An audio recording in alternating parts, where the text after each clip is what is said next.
তখন প্রায় রাত 10টা। রসুলপুর এক পুরনো রেল স্টেশন, চারপাশের নিস্তব্ধতা, বাতি ঝাপসা, কোথাও কুকুরের ডাক, হাওয়ার জং ধরা সাইরেনের মতো শব্দ। রিফাত একা একা দাঁড়িয়ে শেষ ট্রেনের অপেক্ষায়। স্টেশনটা কেমন জানি অস্বাভাবিক লাগছে।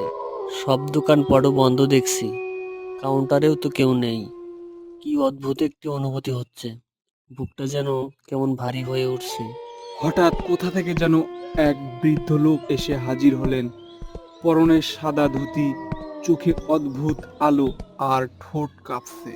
বাবা, শেষ ট্রেনে উঠিস না। ওটা কোনো ট্রেন না, সেটা এক রকমের অভিশাপ। অনেককে যেতে দেখেছি, কিন্তু কেউ আর ফিরে আসেনি। আজও কেউ নামবে না ওটা থেকে। কি বলছেন আপনি? আমি তো টিকিট কেটে ফেলেছি। ট্রেন না ধরলে আমি মামা বাড়ি পৌঁছাবো কিভাবে? এটা কেমন কথা? ট্রেন তো ট্রেনই। বৃদ্ধ আর কিছু না বলে ধীরে ধীরে অন্ধকারে মিলিয়ে গেলেন। ঠিক তখনই বাজলো ঘন্টা। ট্রেন প্ল্যাটফর্মে ঢুকছে। এরপর ট্রেন ধীরে ধীরে প্ল্যাটফর্মে থেমে গেল, কিন্তু জানালাগুলো সব কুয়াশায় ঢাকা। ভেতর থেকে কোনো আলো নেই। চাকা ঘোরার আওয়াজ খুব ধীরে ধীরে থেমে গেল।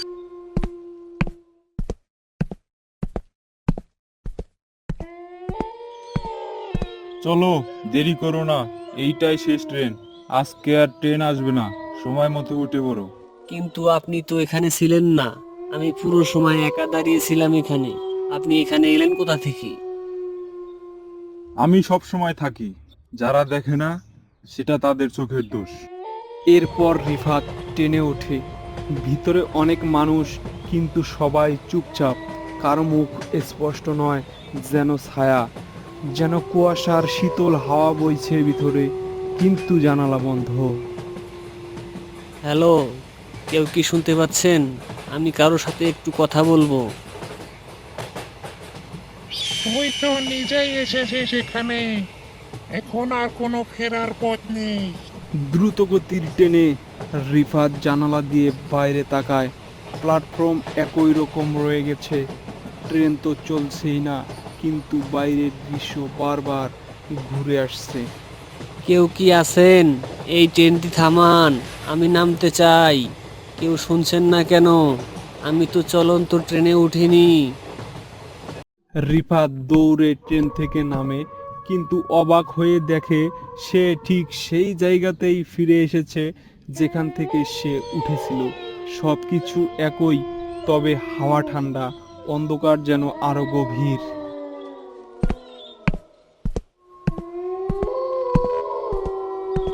তুই বাঁচলি বাবা, অনেকেই তোর মতো গিয়েছিল, কেউ আর ফিরেনি।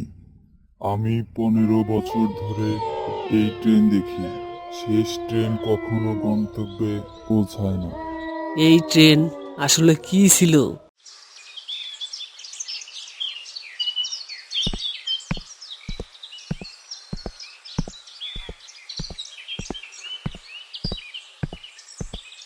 বাবা, তুই তুই এতদিন কোথায় ছিলি?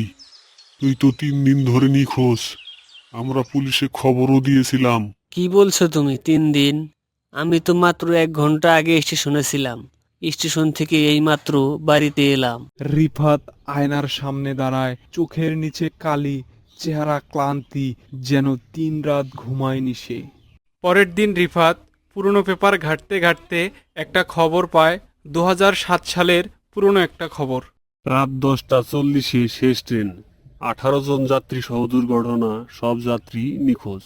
চালক সহ কাউকে আর খুঁজে পাওয়া যায়নি। আরে, আমি যে ট্রেনটাতে উঠেছিলাম সেই ট্রেনটার কথাই লেখা আছে দেখছি। এটা কিভাবে সম্ভব?